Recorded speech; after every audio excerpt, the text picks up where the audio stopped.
Muito obrigada, Sr. Presidente. Começo por cumprimentar o Sr. Ministro, os Srs. Secretários de Estado e restante equipa e queria começar por uma pergunta genuinamente de procura de esclarecimento sobre a vacinação. Eu gostava de saber, porque nos chegaram algumas perguntas hoje sobre isto ao grupo parlamentar, a vacinação dos docentes e não docentes está prevista para 2 fins de semana. No caso dos docentes que estão deslocados, vários deles perguntaram se saberíamos, estava previsto qualquer mecanismo suplementar para o caso de eles não terem que escolher entre voltar a casa para as suas famílias no fim de semana ou ficar nos locais das suas escolas para vacinação, e portanto a pergunta é simplesmente esta. E uma na sequência desta, mais conceptual, mas que pode vir a acontecer, já aconteceu noutros países, e eu gostaria de saber o que é que está pensado, tem que ver com o facto da vacina ser facultativa, poder haver, portanto, professores, por exemplo, que entendam que não querem ser vacinados e, nesse caso, se isso tem alguma implicação para a sua permanência na escola em termos presenciais. Posto estas perguntas, gostava então de me focar naquilo que também foi o início da intervenção do Sr. Ministro. Hoje é, de facto, o Dia Nacional do Estudante e eu gostava de centrar as restantes questões neste grupo. E começava por parte daquilo que já foi aqui falado e que o Sr. Ministro também esclareceu agora. Nós tivemos aqui na Comissão, a requerimento do Bloco de Esquerda, o conjunto de investigadores da Nova que realizou, enfim, aquele estudo, a compilação de dados designado Crianças em Portugal e o Ensino à Distância, um retrato, enfim, que acabou também por ser bastante badalado nas notícias, e uma das coisas que decorria desse estudo e da conversa que tivemos em comissão era de facto a necessidade de ter uma compreensão mais alargada do ponto e do impacto no caso das escolas portuguesas do ensino à distância. Percebi pelas palavras do Sr. Ministro que o estudo diagnóstico que tinha sido começado já terá acabado e será apresentado proximamente, no mês que vem, segundo percebi, e que vai ser feito um segundo estudo mais à frente, presumo que para perceber o impacto mais no final do ano letivo, e eu gostava de perceber, assim sendo, com estas duas datas, que tipo de calendário é que se pode esperar para medidas de recuperação e, muito concretamente, perguntava se está a ser estudada a possibilidade para os alunos que dele necessitem de algum tipo de apoio durante as férias do verão ou antecipadamente aos restantes alunos no início do ano letivo. Depois, ainda sobre medidas de avaliação externa, de verificação externa das aprendizagens, gostava de também deixar a nota que discordamos profundamente da decisão de não realizar os exames de 9º ano este ano, e a razão, embora eu consiga perceber que a leitura vai ser logo uma leitura de fundamentalismo sobre exames, mas de facto não tem a ver com isso, tem a ver com o facto deste ano, precisamente porque é difuso e porque é menos claro aquilo que os vários alunos nas diferentes escolas realmente tiveram a oportunidade de aprender neste ano final do ensino básico, achámos que por maioria de razão ainda era mais importante ter este elemento de validação externa daquilo que foi aprendido, não para selecionar os alunos, mas exatamente para poder ajudar, no mesmo sentido que falei anteriormente, na correção de eventuais desigualdades e na recuperação de eventuais limites de aprendizagem. E termino para perguntar sobre aquilo que não respondeu ao PCP e que tem que ver com as regras de acesso ao ensino superior, que decorrem também deste mesmo decreto-lei do Governo e que, mais uma vez, neste ano, mantém o que foi decidido no ano passado, com o qual discordámos já o ano passado. Por um lado, o facto das notas de exame contarem apenas como prova de ingresso e não calibrarem as notas de avaliação interna.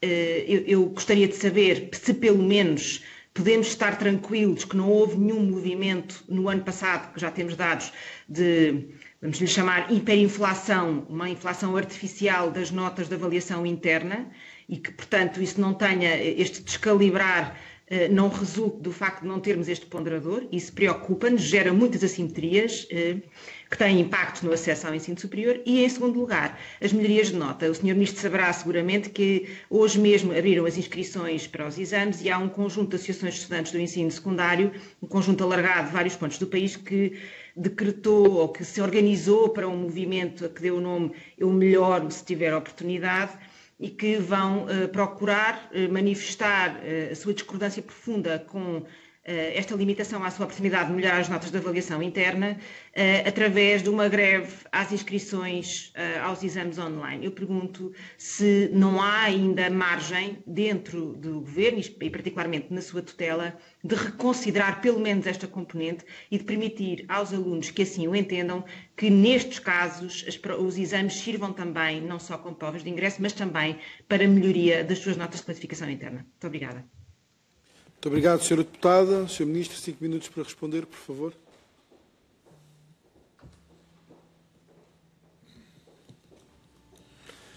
Tentando ser sistemático, relativamente às várias perguntas que colocou. Relativamente à vacina, é preciso dizer, Sra. Deputada, que a vacinação para a Covid-19 é facultativa. E sendo facultativa, é claro que não há direitos civis, laborais ou outros que são postos em causa pela não vacinação. Isso é muito claro.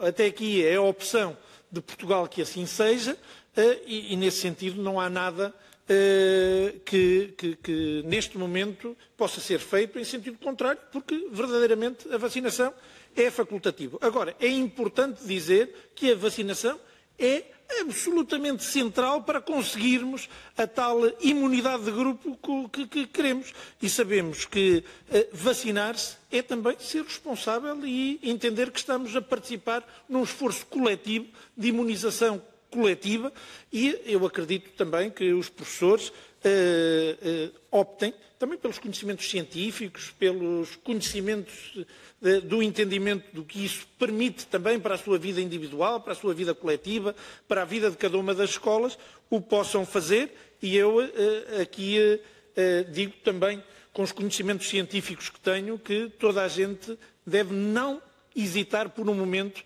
em proceder à vacinação para a Covid-19, uma vez que ela nos permitirá chegar onde nós queremos chegar, à tal imunização de grupo, que nos permitirá ter uma abertura societal em termos completamente diferentes daqueles que agora podemos sonhar.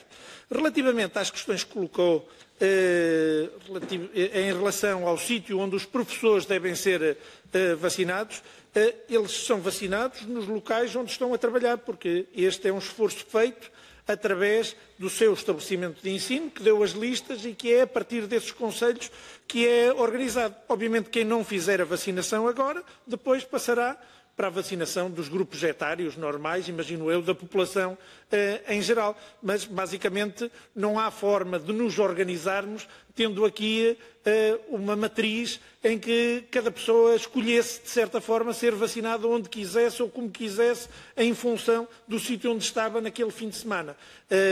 Este já é um exercício suficientemente complexo para nós conseguirmos chegar a bom porto com todas as vicissitudes que temos.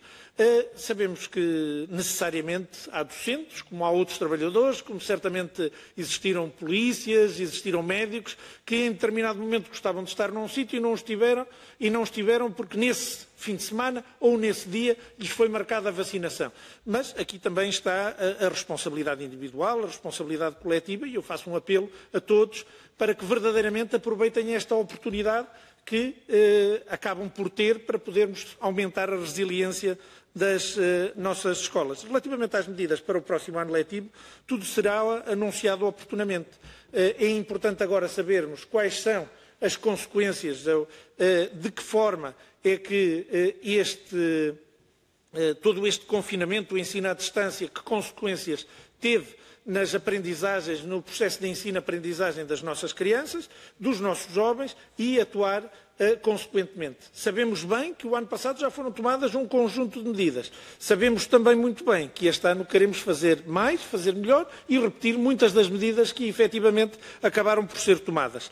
Relativamente às questões do acesso ao ensino superior, eu entendo as preocupações da Sra. Deputada e eu quero lhe dizer que eu não tenho nenhum elemento que me permita dizer que houve uma hiperinflação das notas no ano passado. Se bem se recorda, inclusivamente, a Inspeção-Geral de Educação e Ciência teve uma ação para que, efetivamente, se refriasse todo e qualquer ímpeto nesse sentido. Agora, também não foi dito algo que é muito elementar até, que nos pode explicar o aumento da subida das notas média dos exames do ano passado. A senhora deputada sabe bem que, em anos anteriores, todos os alunos faziam os exames correspondentes a cada uma das disciplinas e que elas acabavam por ponderar também na própria nota interna da disciplina. Se nós estamos a dizer que agora só temos provas de acesso e não temos exames nacionais, temos também, infelizmente, um conjunto de alunos que não foi para o ensino superior, que estatisticamente são alunos que não têm tão boas classificações, que acabaram por não fazer essas provas de acesso. E ao não fazerem os exames nacionais como prova de acesso, basicamente os alunos que acabaram por fazer foram aqueles que pretendiam ir para o ensino superior e logo aí a média naturalmente aumentou, porque os naturais piores alunos não fizeram essas provas, que eram os que traziam a média mais para baixo, e penso que isso é entendível. A senhora deputada dizia que era importante pensarmos toda a questão do acesso ao ensino superior de outra forma. Eu quero dizer que este é o exercício possível em anos difíceis. Se bem se recordam, o ano passado tivemos países como a Itália ou países como a Espanha que tiveram passagens administrativas. Tivemos países como o Reino Unido, ou o sistema IB, ou o sistema Cambridge, ou França, que basicamente anularam todas as provas. Este ano, o Reino Unido já fez exatamente a mesma coisa. Nós, neste momento, não sabemos como é que vamos estar em termos pandémicos quando se fizer o acesso ao ensino superior. Aquilo que nós queremos preservar é a espinha dorsal do acesso. Os alunos de anos anteriores podem continuar a fazer melhoria de nota à prova de acesso, uma vez que podem repetir o exame e, se o repetirem, repetiram como prova de acesso. O que nós queremos diminuir é o número de alunos que estão em cada momento a fazer a prova para poder assegurar verdadeiramente aquilo que é a segurança também na realização dessas provas. Em caso contrário, podemos ter problemas muito graves na sua realização.